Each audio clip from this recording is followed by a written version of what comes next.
Eu sou o Dorval Fagundes Furtado e nós estamos iniciando a aula de número 9.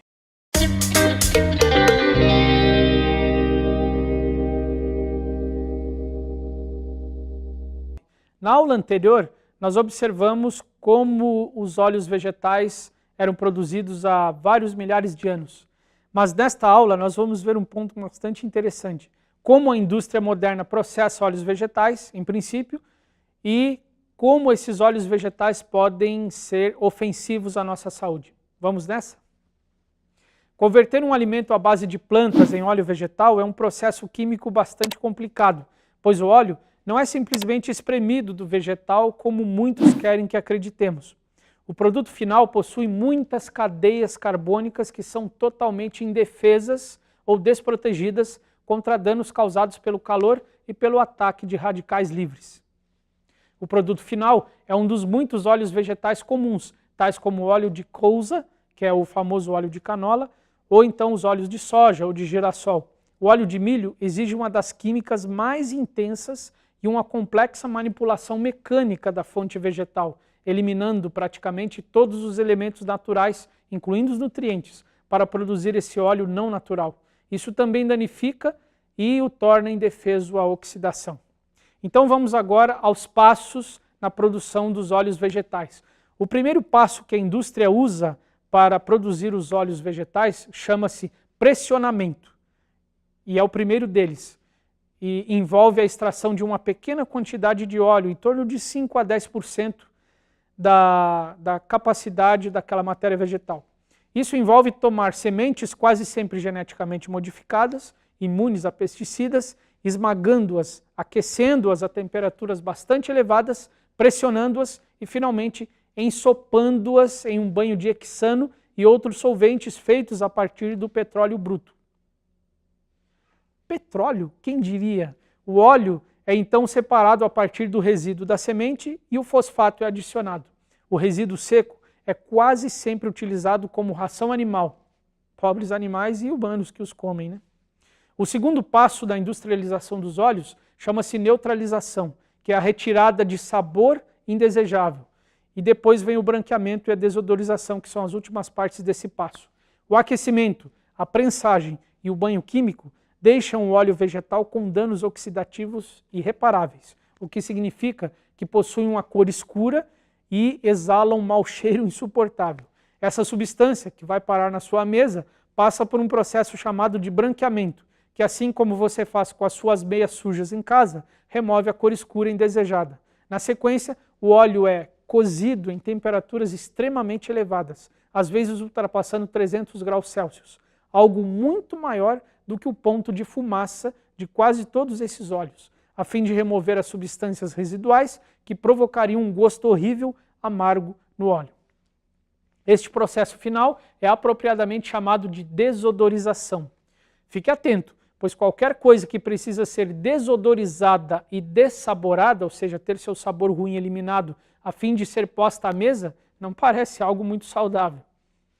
Enquanto todos os passos são prejudiciais para a saúde dos óleos, neutralização, branqueamento, etc., esta última etapa de desodorização e aquecimento é a mais prejudicial de todas, pois submete o óleo a um enfraquecimento severo de seus ácidos graxos, deixando sua cadeia carbônica carregada de radicais livres devido ao calor extremo. Esses radicais livres causam estragos irreparáveis na estrutura das gorduras e são muito sensíveis à oxidação, que é também chamada de rancificação. No entanto, a aniquilação do equilíbrio desses óleos não para por aí, pois falta o toque final, que é a adição de hidroxitolueno butilado, ou seja, BHT. O BHT é um nome que você encontra nas costas de qualquer embalagem de óleo. Óleo de soja, principalmente, são os mais comuns. É um antioxidante sintético artificial sobre o qual comprovou-se que pode causar câncer de bexiga e de tireoide em animais. Em nosso país, o óleo de soja é o rei, respondendo por mais de 85% da produção de óleos comestíveis. Esses dados são de 2007. Os óleos vegetais contêm grande quantidade de gordura poliinsaturada. É aqui que começa outro problema, não das gorduras poliinsaturadas em si, mas do estado e proporção que elas estão nesses óleos. As gorduras poliinsaturadas são os ácidos graxos essenciais, o ômega 3 e o ômega 6, dos quais tanto se falam por aí. Em uma dieta ideal, a ingestão desses ácidos deveria ser na proporção de 2 partes de ômega 3 para 1 de ômega 6. Só que nesses óleos há muito mais quantidade de ômega 6. Essa proporção encontra-se muito desequilibrada, chegando a 1 para 1,164, ou seja, para cada parte de ômega 3, há 164 partes de ômega 6. Um americano médio chega a consumir proporções desequilibradas entre 1 para 20 e 1 para 50. Esse ômega 6 excessivo se acumula nas membranas das células, o que contribui para o desenvolvimento de praticamente todas as doenças crônicas não transmissíveis e de uma série de outras que nem cabe citar aqui. Apenas um pequeno parênteses, as doenças crônicas não transmissíveis são diabetes, hipertensão ou a famosa pressão alta, os diversos tipos de reumatismo e mal de Alzheimer e outras enfermidades que não são transmissíveis. Quanto mais ômega 6 você tiver em excesso no sangue e nas células, maior o risco de morrer de doenças cardíacas. Quando você cozinha com óleos poliinsaturados, o óleo se oxida à medida que esquenta e interage com o oxigênio. Esse óleo gera colesterol oxidado que atua como um radical livre no seu corpo. O colesterol oxidado está diretamente ligado às doenças cardíacas. Se você reutiliza esse óleo, a cada reaquecimento, o ponto de queima dele se torna menor, ou seja, ele se tornará cada vez mais tóxico e perigoso. O óleo de canola, então, se torna tóxico antes mesmo de chegar à temperatura de queima, pois é um óleo que pode causar deficiência de vitamina E e alterações indesejáveis nas plaquetas sanguíneas.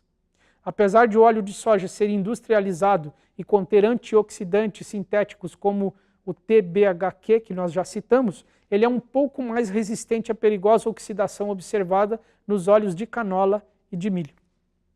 Portanto, se você quer viver bem, por favor, permaneça distante dos óleos comestíveis industrializados. Prefira as versões naturais prensadas a frio, como o azeite extra virgem de oliva, o óleo de gergelim prensado a frio, o óleo de coco e a banha de coco. Isso mesmo, a banha de coco, embora seja uma gordura saturada, é muito resistente à oxidação e é uma das melhores gorduras para ser usada na culinária. Os óleos comestíveis industrializados, especialmente os de milho e canola, assim como as versões hidrogenadas de qualquer óleo industrializado, têm sido responsáveis por grande epidemia de doenças coronarianas quando associados a dietas carregadas de carboidratos simples, como os já mencionados açúcares de cana e de milho. Então, nesta lição você estudou algo muito importante, ou seja, os prejuízos à sua saúde que os óleos modernos industrializados podem causar. Mas na próxima lição você terá um ponto muito importante a questionar. Qual foi ou qual é a única rocha do mundo que serve para a alimentação humana? Você sabia que nós nos alimentamos de uma pedra? Na próxima aula nós vamos ver que rocha é essa. Muito obrigado.